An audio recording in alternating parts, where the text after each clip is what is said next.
Македонските истражни органи, полицијата и обвинителството уште во декември 2022 знаеле и биле информирани дека спорното училиште за англиски јазик и TOEFL сертификат и Јулија нема канцелари на адреса во Пловдив во Бугарија и не постои.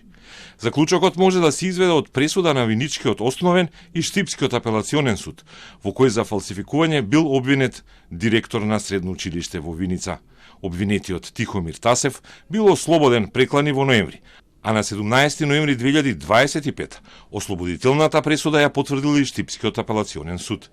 Македонските судови сметале дека нема докази за фалсификат, бидејќи сертификатот бил изваден на почеток на март 2022, а бугарските полицајци не го нашле училиштето Јулија 9 месеци подоцна на лице место.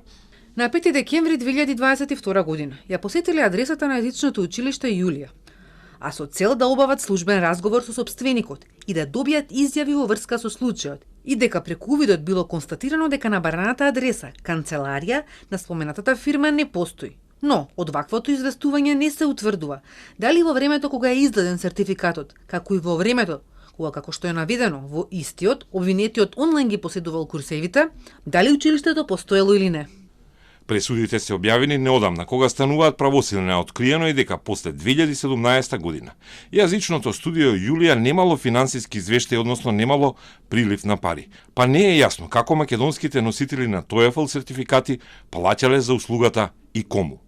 Апелациониот суд во Штип сепак сметал дека и тоа не е доказ за фалсификат, иако такво уверение доставило бугарското Министерство за правда. За наредните години фирмата не поднесувала финансиски извештај, туку декларација, според која управителот давал заверена изјава дека фирмата не обавувала дејност, односно не остварувала никакви приходи. Училишниот директор Тасев го извадил сертификатот во сличен период кога и директорот на АНБ Бојан Христовски. А и за неговиот TOEFL, обвинителството тврдеше дека не најде докази за фалсификување. Но информации за Јулија веќе со години постоеле во обвинителскиот систем на Македонија.